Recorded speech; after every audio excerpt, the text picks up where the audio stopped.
Thank you all for coming. This is sponsored by the East Longmeadow Rotary Club. Today we are going to be talking about human trafficking awareness, what's going on not just in East Longmeadow and the neighboring towns, but regionally, even in Connecticut, Massachusetts. It happens in our backyards, even if you might not know. And today our panelists are right here. The moderator is Anne-Marie Boulet, who's the co-founder of the Underground New England, which is, she can tell you more about that. I don't. Is that okay? Yeah, that's great. Right. Thank you, Thank honey. you. So that's also my daughter, Teresa Benzinski. Yeah, we are grateful to be here and very grateful to the East Longmeadow Rotary Club's efforts in the anti-trafficking movement, which began in 2023, I believe, with a massive event held in January. So we do appreciate your dedication. We appreciate today they built some backpacks for the territory, which is awesome. And yeah, we just want to sit and have a quick conversation with Western Mass about the fact that there are sadly children who are being trafficked in our neighborhoods.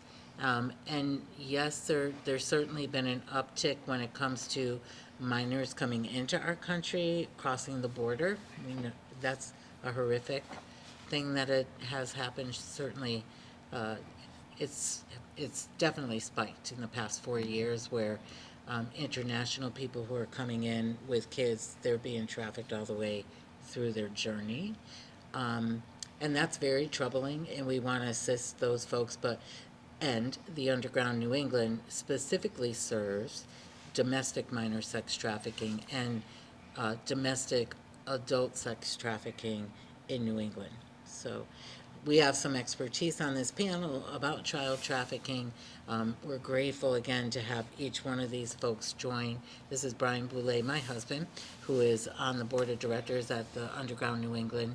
He's going to speak in a moment just to give you a definition about what human trafficking is and child trafficking in particular. This to my right is one of my very dearest and best friends, Teresa Leonard Rosine, who is a survivor leader when it comes to the anti-trafficking movement. And then there's Captain Brian Beliveau, and he is with Springfield, Massachusetts Police Department. So we have good people on this panel, and we hope to inform you. And you certainly can support this cause. We need help supporting this cause. So, blessing with funds will always be important to help people step into freedom from exploitation. A little bit about the Underground. It is a faith-based initiative that serves the entire region of New England, but it's really dedicated. We began in 2012, really working in the state of Connecticut, but we have reached out to New England in various ways. Teresa and I, my goodness, we've been together since 2000, and I believe 12, 13, when we started something called Prayer with Purpose along the Berlin Turnpike in the state of Connecticut. Berlin Turnpike spans 4 towns, Weathersfield, Newington, Berlin, and Meriden, thank you. And those 4, in that little stretch of road at the time, which represented maybe 20 miles of road at the most, that used to be the freeway, I guess, through Connecticut. Then Route 91 came, and the Berlin Turnpike remained. And on that turnpike, there were over 35 hotels and motels, most of which talked about hourly rates, which is not okay. When a hotel and motel talk about hourly rates, it's because there's trafficking going on there. So I won't get into all of the specifics about our work on the Berlin Turnpike, but that's how we started. That's how we learned of the problem that was happening with our kids in our neighborhoods. And being a faith-based initiative, one of our highest priorities was to engage the church and communities, such as this good effort here tonight, to stand in the gap for the most vulnerable men, women, children in our state, right? And so we appealed. We appealed, and we asked many churches to get involved, and we have partnered with law enforcement, these good men and women who do very tough work every single day. We need to thank God for them. We partner with Department of Children and Families, both in Connecticut and in Massachusetts. We partner with Homeland Security and the FBI. We have partnered with many agencies across the state of Connecticut and Massachusetts, the hospitals, the school systems, the colleges, many universities. I'm telling you all of this because it's important to be a collective. The only way that we can eradicate trafficking is to do it together. And so, again, we're grateful to be here. So, Brian, go ahead and give us a definition. All right. This used to roll off the top of my tongue, but I have to review it. It's been a while. It's important to talk about the definition because I think here often people think that trafficking involves, traveling, and someone can be trafficked right in their own home. Right. So let's talk about what trafficking actually is. So this is the federal definition. It's a crime involving the exploitation of a person for labor, services, or commercial sex. Sex trafficking is the recruitment, harboring, transportation, provision, obtaining, patronizing, or soliciting of a person for the purpose of a commercial sex act, in which a commercial sex act is induced by force, fraud, or coercion, or in which the person induced to perform such act has not attained 18 years of age. And that's important because what that means is that if a minor is involved, you don't have to show any force because the minor is already deemed to be vulnerable. There's already a power imbalance when you're dealing with a minor. And so if someone's offering anything of value for sex with a minor, that is considered sex trafficking. And then for labor, they have to show force, fraud, or coercion, even if it's a minor. But when it comes to sex, if someone's paying for sex with a child, that's automatically deemed to be sex trafficking, and that's, and it's important to understand that this can happen right in the person's neighborhood. One of the most common ways that children are unfortunately victimized is something called interfamilial trafficking, and that's someone is selling their relative, their child, their niece, their nephew. Teresa will likely get into that. So that's hard for, I think, us to wrap our head around, but that's something that happens. And so it's important, I think, to be aware of that, so when you have your eyes open, if you see something, that you might be seeing that, and to recognize that that does happen as much hard as it is us to think that someone would do that, that happens. And that's one of the most common vectors for trafficking a minor. And the important thing is, you were talking about vulnerabilities, and that's really what's happening here. People are exploiting a vulnerability, whether that vulnerability is their immigration status, a young child, whatever the vulnerability is. People will use that vulnerability to coerce that person, use that as leverage to force them to do things they don't want to do. And that's really at base, well, that's what trafficking is. People are being forced into the things that they don't want to do because they have a vulnerability that someone's exploiting. Yeah. And that can take many different forms, and doesn't require anyone crossing the border or going anywhere. It can happen right in their own home. Right. In fact, we have a very good friend who he's crazy. He travels all over the world and works with law enforcement to use DNA and things like teaching them how to use DNA to prove these kind of cases. And he was telling us that there's a new, I forget what it's called, there's a webcam site that it's become very popular, and there are youth being sort of forced into that. It's OnlyFans, are you That's what talking it's about? called. And they said that when they, What's it called? It's called OnlyFans. There It's it is. Yeah, they're recruiting kids It's on an app. Insta, and then they get warped in, and then they give footage of them. They get some footage, and then leverage that. Say, well, give us some more footage, or that footage is going worldwide. And they actually have looked into that. Some of those people, the level of trauma they experience from that is even greater than someone is physically exploited, because they're being victimized in their own bedroom. Yeah. So they don't have a safe place. They're safe places where they're victimized. So it seems a little so odd to think that, but that's a form of trafficking. Yeah, right. To your point, Yeah. one of the statistics, it's an actual data point in the state of Connecticut when they were keeping track. Yeah. One thing showed close to 70% of the kids that were being were either in a two-parent home or within a guardianship, right? Yeah. It wasn't like they were a runaway. It happened Yeah, in their own home. right, or Well, within whether they're living that at home. family. Maybe it Yeah. didn't happen in the house, but they were living at home with parent or guardian. Yeah, And that was which is why two-thirds. we do these events, so that parents and, Yeah. right, parents can understand, and grandparents, aunts, uncles, you know, if you've Yeah. got a young one in your life, you really want to make sure that you see that little one. And if you notice that they're going down a path that wasn't who they were, you know, a month earlier, you got to stop and think through talking to that child in a different way and being there for them and not It's letting them important to go. understand also that similar to domestic violence, people that are trapped in some of these situations aren't trying to escape because they've sort of, They've been brainwashed. they've been so Groomed. traumatized. And groomed. It's think of it like, does anyone know what an invisible fence is? Does anyone have a dog? Yep. Is there an actual physical fence there? Why does it work? Because the dogs learn they'll get hurt if they go near that line. And the same thing happens with people who are being traumatized horribly. They learn, this, one of the responses to trauma is this fight, flight, but there's also freeze. Basically, they just shut down. That's the only way they can get through the day. So then people say, why don't they just run away? It's like, well, they're not there anymore. You know, they're just, Yeah. they're shut down. And so we need to go get them. They're not going to run away. So it's important to understand that the psychology of it is not what you would expect, that someone's being traumatized, they'll just run away. That just doesn't happen. I'm always so appreciative of you and you, Brian, for the work that you guys have done in the anti-trafficking movement. Having men, strong men who are good men, be models to those who have been victimized is critical.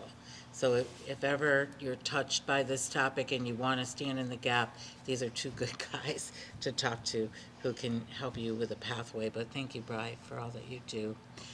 We really want to honor your time, so I want to tell you a little bit about Teresa Leonard Rosine, who I met in 2012 when we were doing that Prayer for Purpose. We got to share a little bit through a common friend. Anyways, as Teresa heard about the definition of trafficking and heard in the early days some of the awareness that we were doing in the Department of Children and Families were doing, she realized, oh my goodness, what you're Trafficked. describing happened to me. I have to tell you what a privilege it is for you to hear from her. It's an absolute privilege. We need to honor her. She's a gift. She has been instrumental. We have been co-founders, I would say, right, of the Underground New England. Not just that, but God has used her to help us get new laws in place in Connecticut that didn't exist before Teresa gave testimony. She has helped with eradicating charges that were against people who have experienced trafficking to be removed so that they could start their life of freedom without a record, and nor should they have a record when they've been victimized. She has been a champion of this cause. We have done so many awareness events. I mean, it's just excellent that she was able to make it, and she came very far to be here. So I want to give you a big round of applause. I know it's not the biggest crowd, but yeah, you are awesome, and she's going to share a little bit about her story, and we just, So yeah, even though we're in a yeah. small venue, we were just talking about this a few minutes ago, that actually my story came out in 2010. I was nominated for Women of Leadership, a YWCA venue. And I had won it, and there was a reporter there who had saw it. And she was the one that actually said, can I interview you? So the venue started small like this. And then, here, let me get going if I take up the whole time. You're okay. So, hello, as you know, my name is Teresa, and I am honored to be here and to bring a voice to those who've been silenced by violence. They deserve a voice, they deserve to be heard. So, I came here today so you could hear them. Here, I'll share with you some of the most amazing things that have happened in my life.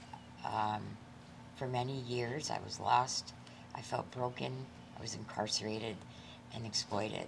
My story started out as a child born addicted to alcohol and drugs. An hour after my mother gave birth, she left the hospital without me. I was born addicted to drugs and alcohol, so I was there for a couple months. And years later, my mother had regained custody. She got clean and sober, and so me and my brother were put back into her custody. There's a total of 6 of us. So my brother, he took his life in prison, and I largely believe it was because of what you said, that he didn't have a man that he could talk to. And he somehow felt so broken and damaged that there was just nobody to ask for help. And I think with the shame and when you add addiction to it, it gets ugly. Very, very dark place to be. During the days while I was being trafficked, I was sold to the highest bidder between 6 to 10 times a day. I was given a blanket and put in a closet to sleep while my mother used drugs. I would lay in the closet crying, praying to Jesus. And there are times when my mother would hear me praying and she'd say, Jesus doesn't love bad girls. And she'd say that I was a lucrative asset. Eventually my mother surrendered her parental rights to both me and my brother. I was 12 years old. The trafficking started when I was 4. A lucrative asset. I remember that day vividly when my mother had said that to me, that I was a lucrative asset, because it was then that I had taken on that identity and lived the prophecy of it through the next 20, 30 years. I remember that DCF came. Me and my brother were caught up in a drug raid and with my mom. And it's interesting because the DCF worker had come and spoke to me and my brother. And it's interesting that you spoke about the way people are groomed, how victims are groomed to do this. I knew the questions before she asked. I knew how to answer them, and I knew what it would take to get my mother to come back and get me. And she wrote me a letter and my brother saying she wasn't ever coming back. So I was passed and re-victimized in the system year after year. Obviously, I'm a little older than what we have now, and I'd like to think that, my story isn't in vain. If we can get rid of the hourly motels, that pisses me off. Sorry, it really does. Those hourly, people go rent a motel room and watch a baseball game? I mean, there's only one thing that's happening in there. Yet, we pay taxes to go rent a room where we know there's a child being hurt in there. See, that's wrong. That bothers me. It's hard to sleep knowing that, believe it or not. So, I grew up in the system, passed on, re-victimized over and over again by foster homes and residential programs for teenagers who had issues. I was full of shame, and I could not bear to look myself in the eyes. The darkness was too deepness to bear. I was seeking a father's love, and I didn't know where to find it. I bounced in and out of prison over the years, became addicted to drugs. I didn't know how to read or write until 2003, because the one thing that groomers do, they don't let their victims go to school. And we're trained to answer questions in a way that's just exactly what they need to hear, so I could go back to my trafficker. And this happens over and over again. I bounced in and out of jail until 2009. During that time, my life was changing. that last time in jail, I believed that God was answering my prayers little by little. Every tear I cried, He cried it with me. I wasn't alone. And even though at the moment I felt I was alone, I know for certain that my survival was divine. God was beginning to do amazing things in my life, despite the fact that I was behind bars, living a life on a daily prison count. I was given a cellmate who was serving a life sentence before committing her crime. She's a sixth grade teacher, and her life sentence was that she's in a domestic violent relationship and she killed him in the midst of, those laws need to be changed too. I was given a cellmate who was serving a life sentence before committing her crime. She was a sixth grade teacher. She would always suggest that we read the Bible together. Every day, she would ask, and I would be like, just... And finally one day I confessed I didn't know how to read. That's why I don't want to read the Bible, because I don't know how to. And that cellmate, that cell, became a classroom on count time. You know, that prison chaplain was that mentor who was going to help me do what I needed to do spiritually to be able to survive on the other sides of those walls. As a child, I was institutionalized in the system, and then grew up and fell right back into what I knew. The institution, prison, hospitals, detoxes, whoever had a bed. She was serving a life sentence, and when I told her I didn't know how to read, she said, "This is our new classroom, Teresa." I not knowing how to read and write, I used this as an excuse to stay stuck.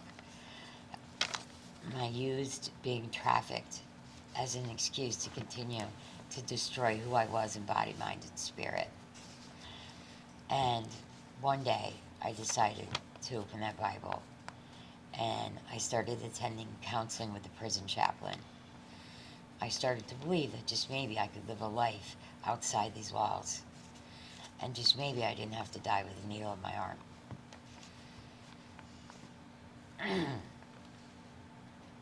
Sorry, because up until then, I accepted that was my destined future. There was one thing I did know, is that once you know Jesus, there's no unknowing him.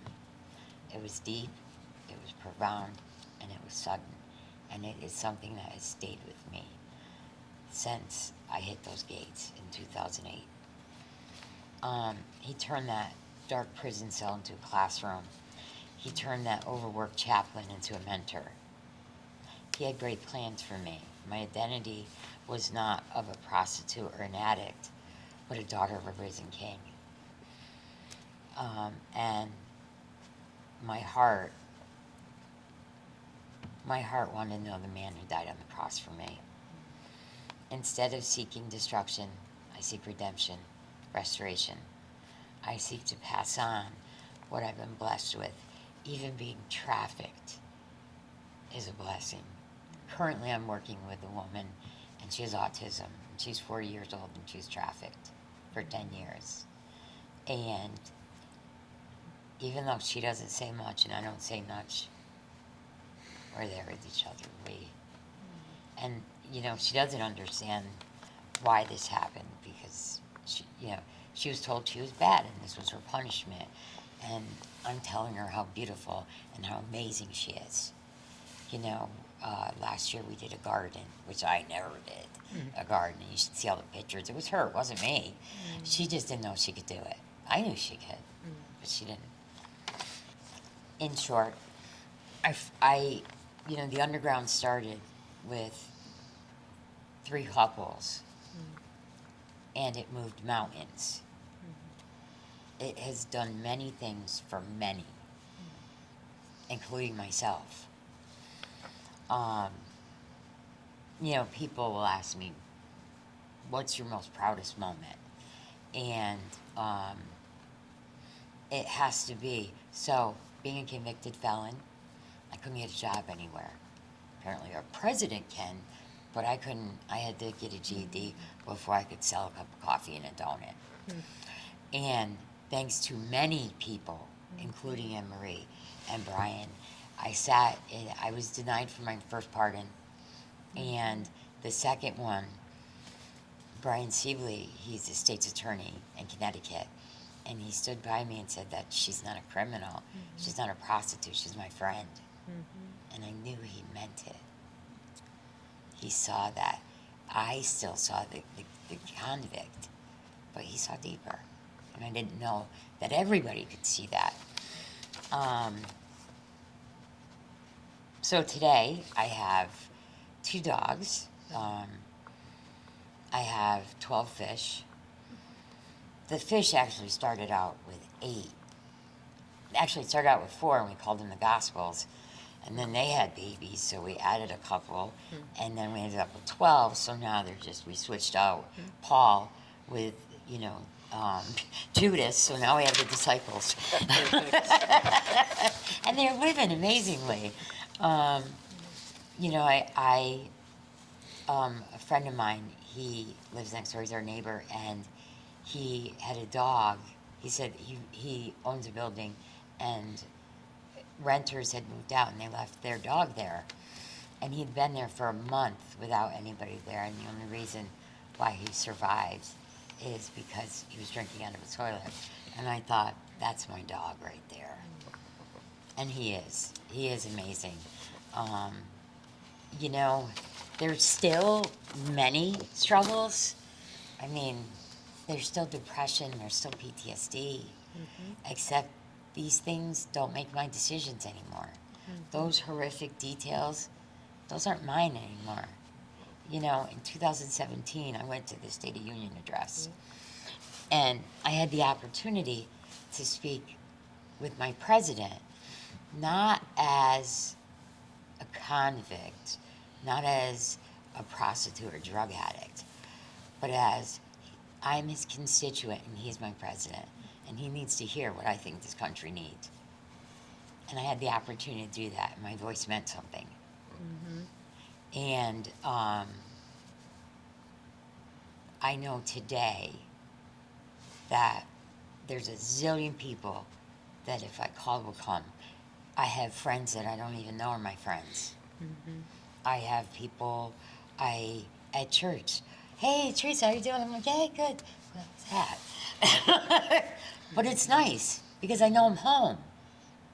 I know that I'm not alone anymore. And that is the common denominator with trafficking victims is that we feel alone and we're too ashamed to tell anybody. So we stay. And I like that Brian had mentioned that, nobody was even looking for me. That teenager who goes next door and helps Uncle so-and-so clean up, he's trafficking her. I mean, there are just so many out there that nobody's even looking for. Nobody was looking for me. You know why? Because there was no cameras. If you look, you will find. Because trust me, it's what I do for a living. It's my livelihood, and it's everywhere. Every agency I have ever worked for, whether it was direct care, case management, outpatient, it's all the common denominator is they're not heard. Nobody's hearing, nobody's looking. Because you want to know what? This sucks. This does. This is awful. But it is alive and well wherever you look. It's not in our third world countries. It's right down the street. It's the motel. It's the casinos. It's, those hourly motels. That is where we look for our survivors because they're there and they need to be found. And that's our job. Thank you, Teresa. Thanks. I'm going to tell Mark you mentioned the dog and not him. Oh my God, I have a husband too. No. No. Make the list. I will not let him watch it. We won't even tell him about it with camera. That is the other thing. I got married 10 years ago. I never had a relationship where I was treated with dignity or respect, that I was loved for who I was, not what I could give. You know, this is a man I baptized. This is a whole nother world. I did not know there were men like that. I didn't. I do now, but I didn't then. And it's stuff like that that we'll hear, our panel here, of men who want to be part of the solution. And they're looking. We're looking. Teresa, thank you for, Teresa's story is a big story, and she gave you a piece, right? But it's not, I'm not over exaggerating when I say she's a miracle, because she is, like what she has overcome and who she is today compared to where she was in 2012, it's like night and day, well worth it all, right? To stand with somebody like her. She mentioned the State of the Union, and I think it was 2018, 19? 17, where she was invited by Governor Blumenthal. Thank you, Senator, sorry, just erase He's that part. trying, but He'll never get there. He Anyway, won't. he invited her. She spoke with many congressmen and women about being online exploitation, and at that time they were able to shut down Backpage.com, which was known as the largest online brothel in the world, which was huge. So God used her for that. Then, yes, she got her GED, which was awesome, and we all stood with her in that season. Lots of But prayers then on that one. Blumenthal ended up helping her vacate over 40 convictions. So who she was, 13 years ago was a woman who had been victimized, let's not miss that, who had a record of over 40 convictions, and they were all gone in a moment. So then she went on to tell that story and change Connecticut's laws so that people who have been trafficked never have to experience, Yeah. right? So then not only was she set free, but then many others, right?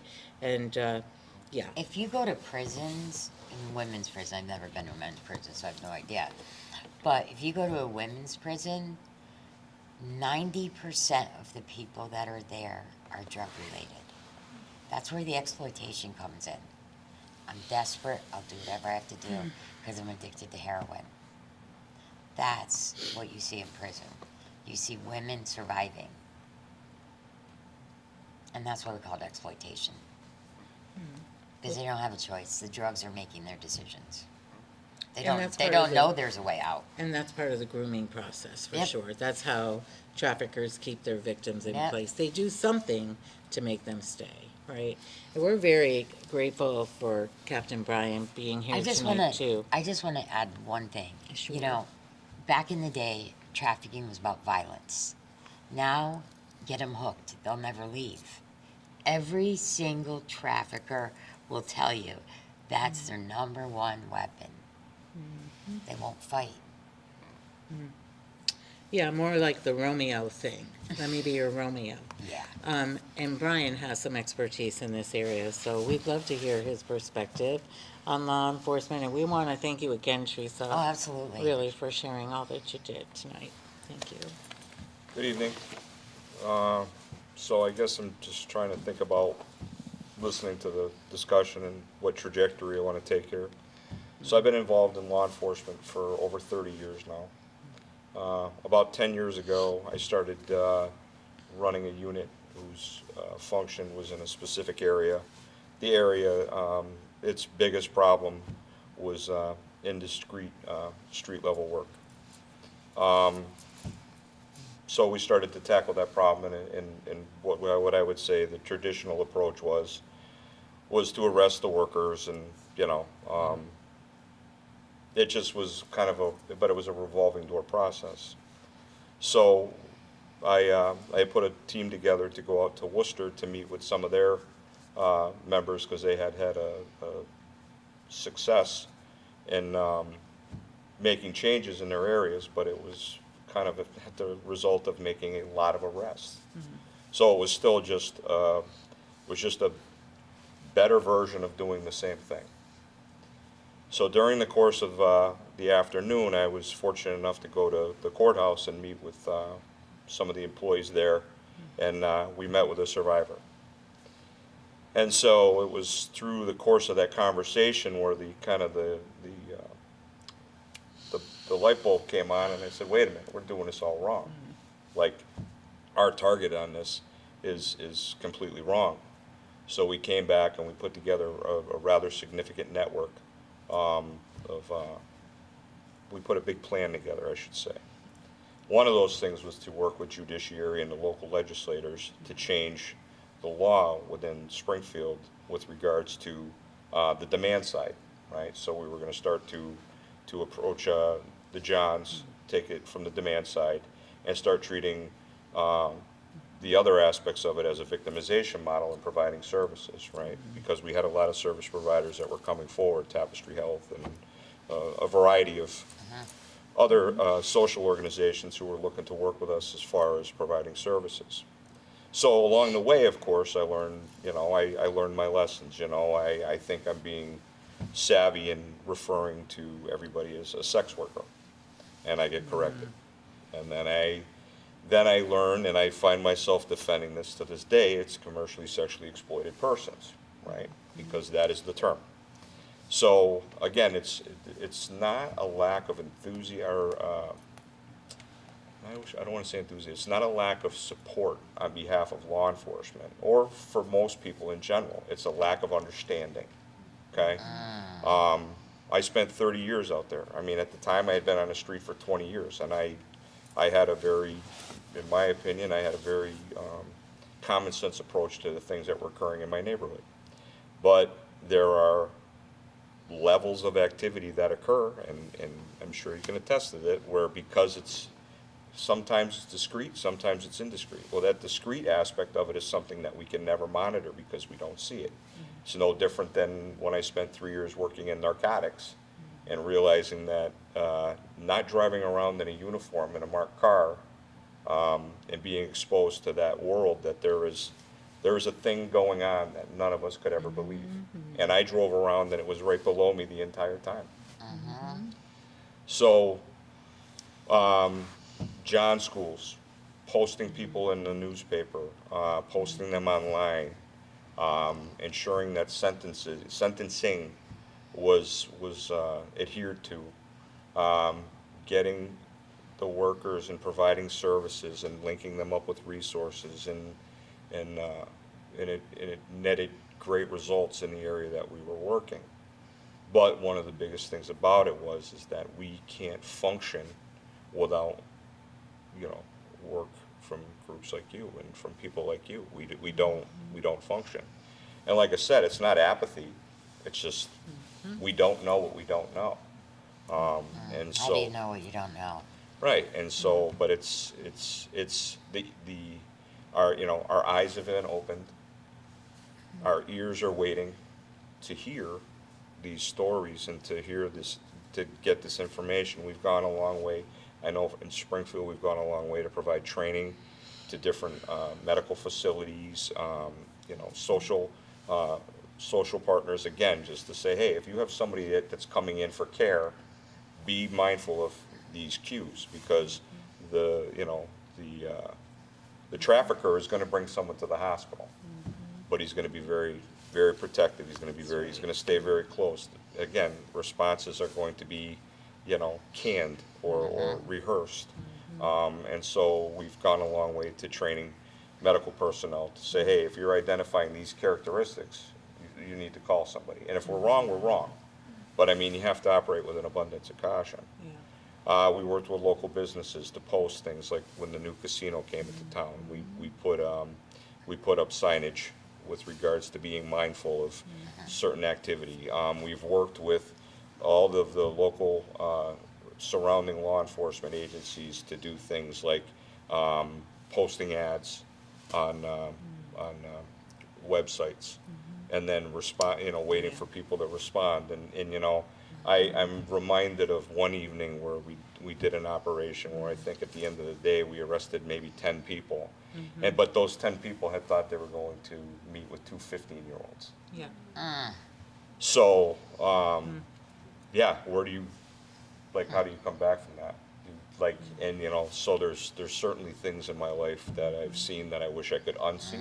Yeah. But That's not gonna happen. We've talked about this before, we've had people that we've worked with who've found a level of success where they've worked with faith-based groups, and, you know, I remember getting a letter, read to me where she was in her own kitchen, at her own table, you know, and that her child was with somebody from church, and that she had her own cell phone, and all of these fantastic things. And then she relapsed, and she was a murder victim. So that happens more often than I'd like to admit. For sure. And so the only thing I can say is that for us to continue to work together and to continue to not only bring attention but maintain a spotlight on this. I mean, it's happened in this town.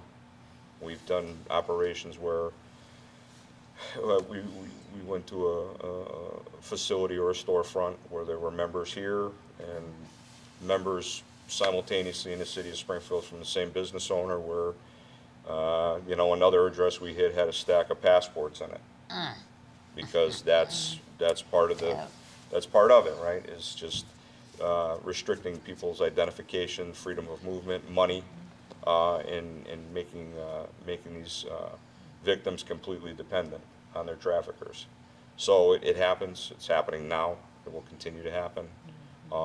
And like I said, the only thing we can do is continue to shed light on it and work together. But like I said, I think it's safe to say that the paradigm has shifted significantly for law enforcement, and that we do work with our partners, and you know, and we are trying to make it better. So I just keep up the fight, That's it. you know. Thanks, Mary. We really I appreciate do you. want to tell you, I mean, this is Massachusetts, so I'm not largely involved here. But I can tell you law enforcement has done amazing work in Connecticut. I was on the Berlin Turnpike. This was right around when we were doing the prayer and it's amazing because if you look at it, you're like, oh, nothing's going on there. Go around back. Remember, we go around back. It's a whole different story. That's where the drugs are. That's where, you know, the exploitation takes place. That's where it all happens. And interestingly enough, most of those motels have no cameras back there. I think that when it comes to, you know, when we talk about law enforcement, there's something called secondary PTSD. They see it, man. It's up close and it's personal for them. So I really admire all you do. Likewise. Same. You know, I really do. Yeah, we're grateful you're here tonight, Captain Brian, and he's a dear friend of ours, and so we love.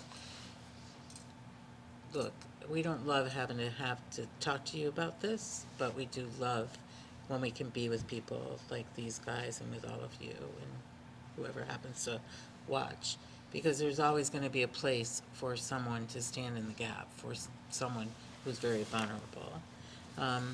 To Brian's point, he talked about an online scenario where they were conducting a sting, and for 14-year-olds, and they arrested 10.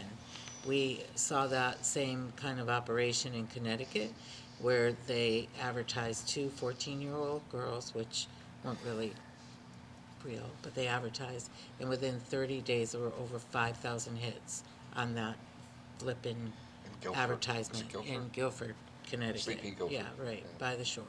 So if there wasn't demand for this kind of thing, we would not be here, right? That's the root So- cause of trafficking. Yeah, for When I sure. understand the root cause of trafficking, there's demand. Someone wants to pay for sex or whatever, And you know. you know, they're not With a all child, bad. We were called to a scene where there was a woman being trafficked and she was pregnant and she was beat up. So do you remember that was our first thing where we went to New Haven? Oh, yeah. And we weren't even really keyed to the fact that this was a buyer calling us. He really did care about her. He doesn't want her to go. And part of the exploitation is we become somebody we're not. So I'm sure that her play was, I need more money, I need more money, I need more help, and he called us in. But I think that you're right, Brian, it's the buyers, and I lose perspective on that, because I just wanna get the trafficker, but, yeah. No, it's true. And what the city of Springfield ended up doing is pretty exceptional and should really be done throughout the country, where we focus on the perpetrator. Definitely the trafficker, but also the buyer. And spotlight that person and give resources to those that are being victimized, period, end of conversation. And it is all about resources. You know, when I got out of prison, you talked about the recycling. I didn't know how to read. I had a drug problem. I had no housing. I had no resources. So, you know, when someone, and that's where that recycling, in and out of prison, they're back to the street, in the prison, out, in the prison. There's nothing there to bring them back to anything of what they know. Listen, that was our everyday with probably 15 different women. Yeah, And, you know, oh, you're out. Yep. yeah. Yeah. So the vulnerabilities are not the cause, right? Yeah. The vulnerabilities facilitate The cause, yeah. the meeting the demand, essentially. Yep. The demand is the root cause. So when you think about this problem, you think about where's that demand coming from, and that's really the problem. Which I'm glad law enforcement has now started attacking it from that angle. Like I said, when we shifted my aha moment was like I said, was talking to a survivor and just realizing, man, we got it wrong. Yeah, so like you said, you had 6 to 10 people a day, you would say. So that's typically, sometimes it's higher. And Most you times it's higher. take that over a year, that's a pretty big number for one, you know. And we had heard back in the early days, I think it was in New York, they said a traffic person is 7 times more likely to be arrested than a buyer. Yeah. Now, And keep in mind interesting that, there's- who do you think there's- buys, who do you think There's bails out hundreds the of buyers for every traffic Yes. person, so that's really out of whack, right? crazy. It's like Yeah. 7 to 1, and there's thousands to 1 population difference. And it's the So same it's really person out of getting whack, them out of right. jail. Yeah. So they go, they get arrested, the trafficker comes back, this happens over and over. I think that law enforcement has a better idea now about this, and they're looking for that stuff. The other thing that I wanted to mention, I went into a nail salon. It was a nail salon I had never been in. So in the state of Connecticut, the law is that there's a slew of places they have to have a sign about trafficking, explaining it, what does it look like, what does it sound, everything. How to get help. How to, yes. So I go in there to get my nails because it happened to be where I was working, next door to it. So I go in, and I'm watching, and none of the women are speaking English, and the guy is like a correction officer, just walking up. All the money is going to him. The tip money that should go to him, but to them, is going to the. So I'm thinking maybe I just see it when it's not, but no, I did see it. So I said, listen, we have a law. You got to put the sign up. I just But want to did help. you see cots? You went to the Yeah, bathroom, you saw she's cots? getting Yes. there. So I said, there's a law, and, you know, you have to have a sign up, and he was like, oh, I don't know. But anyway, so I go back to wash my hands, and I open the door, and there's 8 cots in there, and it's not a very big room, and you see a couple of things folded under each cot. Clearly, those women lived there. There was one who was way too pregnant to be given pedicures. And it bothered me because I kept calling and calling and calling, and I didn't see, I kept calling Polaris because they were still there, they weren't running, and I didn't realize in the law enforcement area, that was just one place. They had a chain of stuff they were looking at, and exactly what you just said. They wanted to all come in at the same time because it's a ring. Yeah. This isn't some old guy in And a they minivan shut it taking down, right? his. They shut Yeah, it they down. did. Yeah. They did. It took longer than I wanted, but yeah, because they never found the baby. That bothered me, but they did take them down. If you suspect that someone's being victimized and being trafficked, whether it's labor trafficking or sex trafficking, you can reach out to the National Human Trafficking Hotline located in Washington, D.C. It's called Polaris. The number is 1-888-373-7888. That's 1-888-373-7888. The thing about Polaris Hotline or the National Human Trafficking Hotline, it'll receive a call and then it's going to turn around and come back to the state that the calls originated in. And basically, what will happen is that call will get triaged within the state agencies. However, if there's, if you're really concerned and you don't remember that number, call local law enforcement, whether you're in East Longmeadow, Springfield, Amherst, wherever you are. Kalamazoo. Yeah, just call local law enforcement, they can help too, but report, that's the point. We want you to report, and the thing that we didn't get into today was the signs and indicators of trafficking. It's another thing we can offer you, you can pop it out there if you would, because there's a list, it's pretty simple. There is. And mainly, if you know a child to be a certain way with certain behaviors, and then you see this child change and go a different way, we can't always assume that it's because that child's a bad apple. I Right. mean, there are real reasons to suspect trafficking. Just be mindful, having cash, having several cell phones. These are, a lot of electronic stuff. Just their clothes, the way they're dressing is different. Maybe they've changed their hair, maybe a little more provocative than they should be for their age. Just things to be mindful of when you. Hotel key cards? Remember the hotel key cards? It was awful. We saw it, yeah. We can give you that list if you want to Yeah, publish it. but seriously, call. If it's nothing, it's nothing. But what happens if you do call? If you don't call and it is something? Right. Is there any other questions we can answer? If it's not a minor, is it still the same, like hotline? If It's not the minor. Minors are generally referred to Level 146.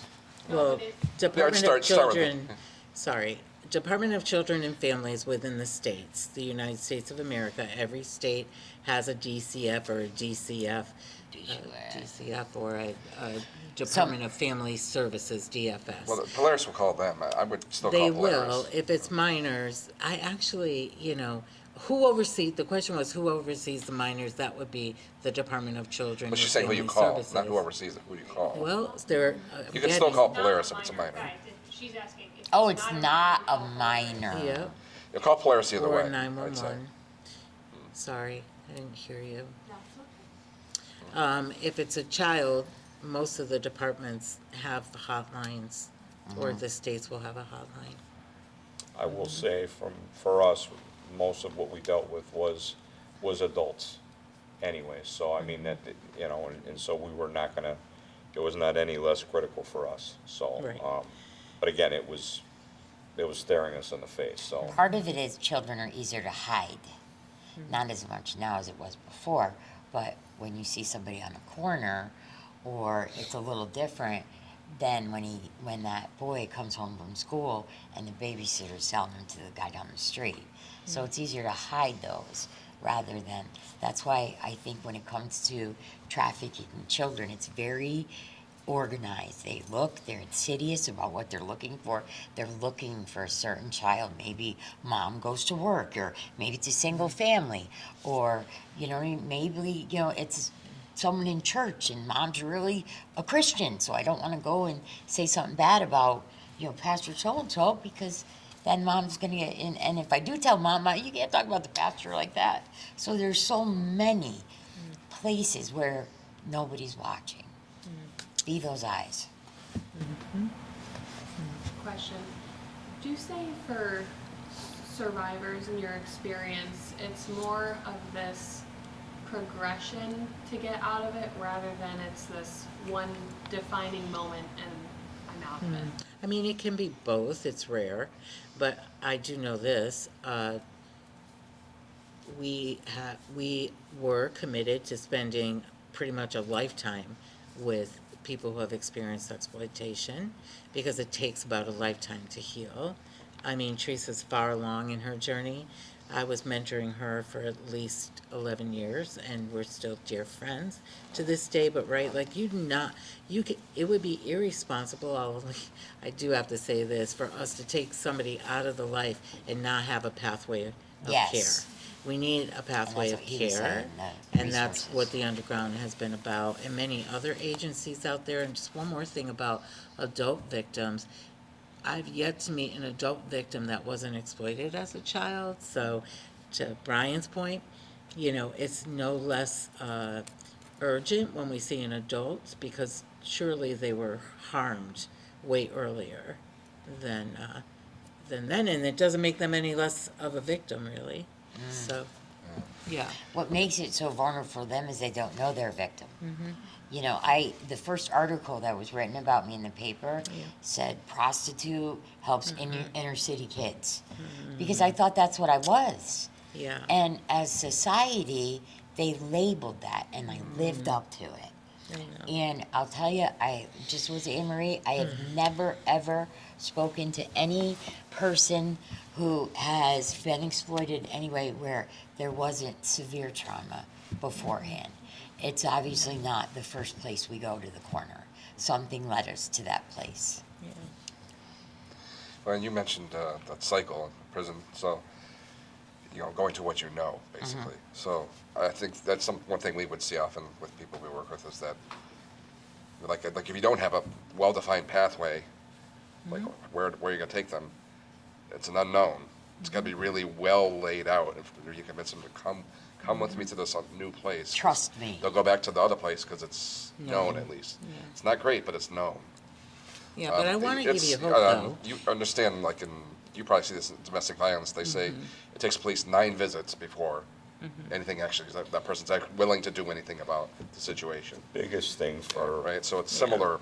for trafficking was the fact that for a very long time, there was no place to go. Right. Yes. Exactly. And So- that's still an issue. But- that we don't have But the it's getting resources. better. Right, so I hate think to, that I that's hate to say that there are survivors who were, for the lack of a better word, pioneers That's in right. that growth and, Yeah. and coming forward and having the strength to have networks built around them. But I think the way that this really, the best way for this to manifest itself is for there to be a clear light, a clear beacon Yep. Yeah. for those who wish to break free from that, and again, that's not being said as if there's a choice, but that, hey, if I take the chance, if I take the shot to That's reach out to law enforcement or to different organizations, that they're there for me, they're going to receive me, and then I'm going to receive legitimate help. Right. So again, I don't think we have success in this endeavor until we get to that point where they know they have somewhere to go if they can get there, Yep. and that they'll be taken care of.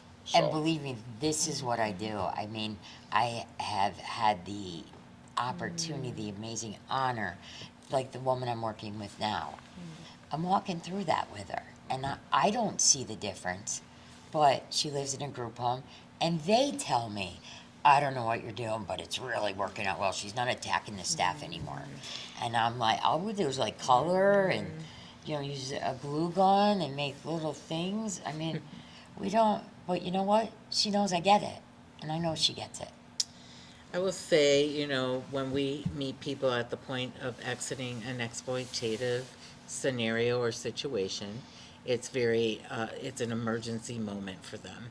So we're going to pluck them right out, give them safe housing, When give they're them ready, food, we're in. give them what they need for their daily life, so that they're not looking for the exploiter to provide that. And Then they can once live they within their own means. Yeah, and then once they stabilize, we have a second phase where we help them with education and medical care and even mental health care. And all of just even retraining them, we have done that. And that's a core piece of what we do. And we mentor the whole way through with life skills, things that we take for granted that they still don't know. And then we move into, once they're stabilized, more of a long-term, long-haul kind of relationship. I've always said this about helping people who experience this. It's a long-haul It is. ministry. People do not receive freedom from exploitation in one shot, that's for sure. It takes many, many years, so. I mean, you heard me. I was in and out of prison and out of prison. I knew that's not what God wanted for me. I just didn't know who God was. Everybody else knew him. I just didn't know who he was. I would just say, though, because we do want to wrap up, right? you can hear from Teresa's testimony and even the things that I just told you that she has accomplished in just a short amount of time coming out of a life of exploitation, that there is power in helping one experience freedom. And when one experiences freedom and they advocate the way she has, it changes the atmosphere, it changes laws, it provides protection for those that are going to come up next. So it's important to do this work. And I don't know if anybody will hear this tonight, but it's important to do this work and you need to continue on. You really do. It's good stuff you're doing here. And thank you for having us. We appreciate it. And I would say, don't be afraid of the hard stories. It's like, that hard story is the price of admission to see a miracle. Yeah. And know it's a miracle. On If you don't know that hard On May story, 2nd, I you had don't 10 you don't years know clean that and it's a sober. miracle. On May It's just 2nd, I Teresa. never thought, I honestly thought I was going to die with Nehemiah. I didn't think I was ever going to get sober. I was ever going to have a life, a car, a husband, dogs. I mean, none of that was supposed to happen. Fish, 12 fish. Fish, 12 of them. So, I mean, you're right about that. That there is a different face to this. Yeah, it's good. Thank you for having us. Thank you. Thank you.